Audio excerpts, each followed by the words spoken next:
Hello everyone, my name is Jalen Jones, digital producer here at WRAL. Hopefully you guys are enjoying this. I'm here with Caroline Alpha. I'm part of our amazing NC Capitol team.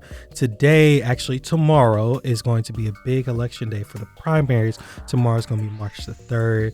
Caroline, thank you so much for joining. Also, one last plug-in. If you guys are watching, make sure you guys like and subscribe. Totally free, doesn't sign you up for anything. Just wanted to make sure you guys are in the know. Everything North Carolina, Iran's going on. We have our weather updates there as well.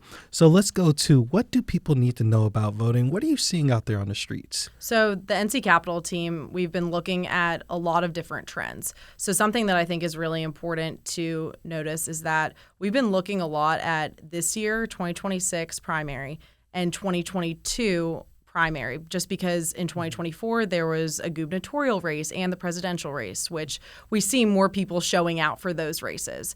But we've seen hundreds of thousands of more people this year than in 2022. I think there are some factors to look at. 2022, there was a different timing for the primary, so they switched it up. So I think maybe it could attribute to some people who didn't know that that was going on.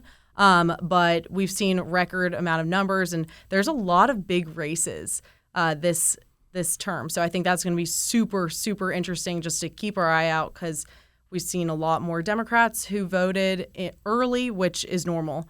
But a lot of Republicans turn out on Election Day. Wow. And if you guys want to get specific into those races, we've done Will, Jack, Paul has all done extensive reporting on that. I'll make sure I link those videos on specific races. We're not going to get into specific races on this video, but this year is a little bit different because you need an ID to vote, correct? Yes. So you need to bring a government-issued ID, which could mean your driver's license, your passport, military ID. There's several different ones that are on the State Board of Elections website. And we also have that on our website, too, on WRAL.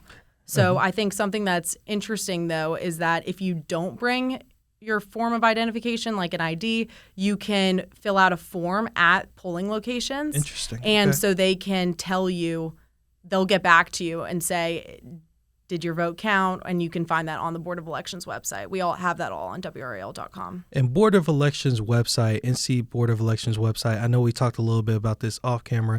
Where can I find my polling place? Yes, so that's on the website as well. So you can look up your name. You could double check if you are a registered voter. You can see where you're going to be voting or where they want you to be voting, and just all these different rules and tips on the Board of Elections website. It's super easy to find, and we have everything linked. Oh, definitely. And I'm going to make sure I link that to this video as well. And I know you kind of really cover all of this on your reporting tonight. Is there anything extra in that reporting that's going to air tonight on March the 2nd? Yeah, I think something that we made sure to ask is, how can people at home know that their vote is going to be counted accurately, fairly, and what they want is going to be put out in there.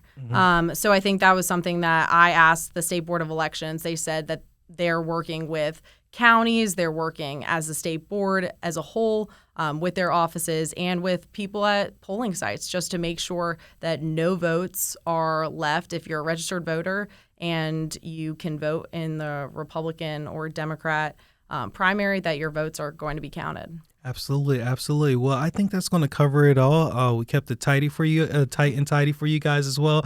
Make sure you guys get out and vote. You guys can find all this reporting on WRAL.com / our NC Capitol team. I have all those links, especially the State Board of Elections website as well.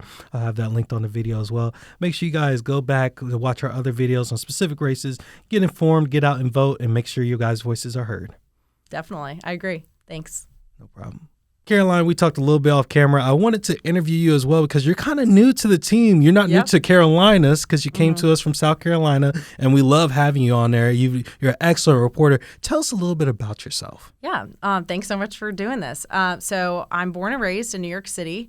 I went to Chapel Hill, graduated from the journalism school, and I loved it. I really enjoyed my time there. I did a lot of sports broadcasting. Then I ended up in South Carolina. Actually, in between that, I worked for the Olympics in Paris. Oh, wow. So that was awesome. It was so cool. So jealous. So I covered indoor volleyball for the International Olympic Committee. Then I went to South Carolina, got a job at a different station working for covering politics in South Carolina, the legislature, gubernatorial race, all that good stuff, and then ended up here, and I'm so grateful to be here. Oh, wow. So what type of stories interest you when you're looking at the kind of political angle and things like that? I know we work in local news. We're covering every angle, both sides of the field to make sure everybody's informed.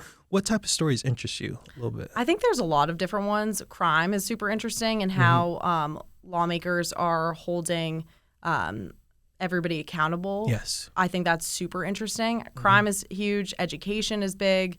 I love election stories just because you could be thinking one thing and then something completely different happens. I also love covering debates on the Senate or House floor. I think it's super interesting, and all the, the stuff that happens behind closed doors, that's super fascinating to me. I don't think people realize these are actually human beings that that you get to interview. They have emotions and they have things as well. You guys build relationships with these political figures as well. One last question: is there any hobbies you want to share with any hobbies you want to share? Do you have a dog? Do you like to go for walks? What do you like to do in your free time? Oh my goodness. Well, I love spending time with friends and family. I have some family in the area, but most of my family is still in New York or DC. And so I love being with friends and family. I love being outside, going on walks. I also love having a girls' night. I love doing that with my girlfriends. That's so much fun. I have 3 brothers that I spend so much time with when I can and talk to all the time. So I just love spending time with the people that I love. That's a little bit of a hobby for me. Hey, listen, here in the South, we love our family, and also you're in a great place to just hang out outdoors, man. You got the beach over there to your left or your right, depending on which way you're standing. It's a great place, and we loved having you here. Thanks. Welcome to I'm so WRAL. happy. Thanks for doing this. Hey, no problem.